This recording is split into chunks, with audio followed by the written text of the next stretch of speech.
محترمہ مہناز اکبر عزیز صاحبہ. بسم اللہ الرحمن الرحیم. سب سے پہلے تو میں آپ کا خاص طور پہ شکریہ ادا کرنا چاہتی ہوں کہ آپ نے اس ایوان میں، نیشنل اسمبلی میں، پارلیمنٹ میں ایک چائلڈ رائٹس کوکس کی تشکیل دی اور اس کو سپورٹ کیا، اور وہ ایک بائی پارٹیزن ملٹی پارٹی ایک اینٹی ہے جس کے اوپر ہم بچوں کے حقوق کے حوالے سے، ان کے لیجسلیشن کے حوالے سے، اور جو آئین میں ان کا حق ہے اور جو ہم انٹرنیشنل کنونشن سائن کرتے ہیں اس کے بارے میں اس کی اوورسائٹ کے لیے وہ کمیٹی تشکیل دی گئی ہے. اور بچوں نے خود، جو 75 سالہ ڈائمنڈ جوبلی ہوئی تھی اس میں بچوں نے خود آپ سے ریکویسٹ کی تھی کہ اس طرح کا ایک کوکس ہونا چاہیے، اور انہوں نے، آپ نے مہینے کے اندر ان کی ریکویسٹ پہ عمل کیا. سر، میں ایک بہت جو گمبھیر سچویشن بنتی جا رہی ہے پاکستانی بچوں کے لیے، اس کے اوپر ایوان کی اور آپ کی توجہ دلانا چاہتی ہوں.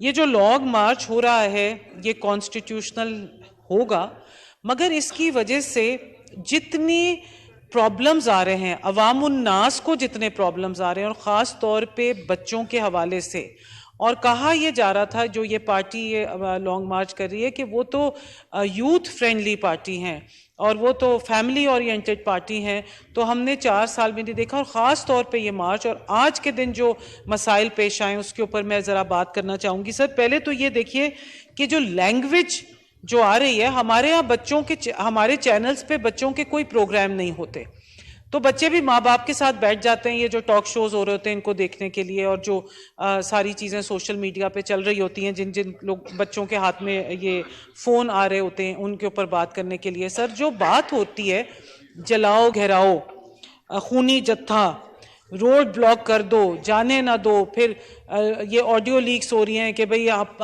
ہر کوئی رسپانسبل ہے روڈ بلاک کرنے کا، مطلب ٹوٹل ڈسٹرکشن. اس وقت جو ہمارا بچہ ہے پاکستان کا وہ کیا دیکھ رہا ہے؟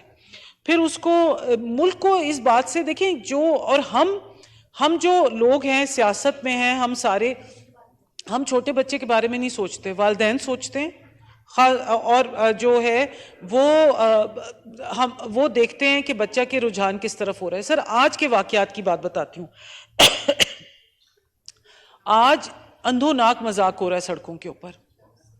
بچے اسلام آباد کو تو قابو میں رکھا ہوا ہے ہم نے، جو راولپنڈی میں بچے اسکول گئے آج، ان کے ساتھ کیا سلوک ہوا ہے؟ جہاں سے یہ مارچ یا جو ان کے آرڈر پہ، اس پارٹی کے آرڈر پہ ان کے جو خونی جتھے چلتے رہے ادھر ادھر، تو وہ اسکول بند ہوتے رہے خوف و ہراس کی وجہ سے.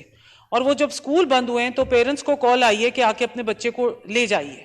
جب وہ پیرنٹس جاتے ہیں وہ ہاتھ باندھ رہے ہیں. مری روڈ کا واقعہ ہے کہ وہ ہاتھ باندھ رہے ہیں جو لوگ جنہوں نے وہ سڑک بند کی ہوئی ہے کہ جی ہم نے اپنے بچوں کو اٹھانا ہے.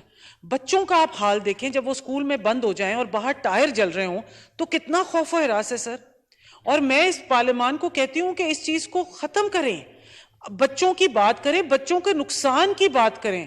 سر، لوگ کتنے مر رہے ہیں. آج میں آپ کو ایک اور بات بتاتی ہوں بچوں سے ہٹ کے. آج اتنی مزاحیہ ایک بات ہوئی، مزاحیہ تو نہیں لیکن میں اپنے الفاظ واپس لیتی ہوں. آج ایک عجیب واقعہ ہوا. وہ یہ ہوا کہ پی ٹی آئی کا ایک ورکر جو تھا وہ ایک بجلی کے کھمبے کے اوپر چڑھ گیا، اور کھمبے پہ جب وہ چڑھا ہے تو اس کو بجلی کا جھٹکا لگا اور وہ نیچے گر گیا. مطلب یہ اپنے آپ کو تو نقصان دے رہے ہیں، قوم کو نقصان دے رہے ہیں، قوم کے مستقبل کو نقصان دے رہے ہیں. سر، اور یہ میں بتاؤں کہ یہ بچے جو ہیں آگے جا کے مجھے ان کی بڑی فکر ہے. سر، پارلیمان میں ہمیں یہ ریزولو کرنا چاہیے کہ ہمارے بچوں کو اس طرح سفر نہیں کرنا چاہیے because of this long march. بہت شکریہ. آغا رفیع اللہ صاحب.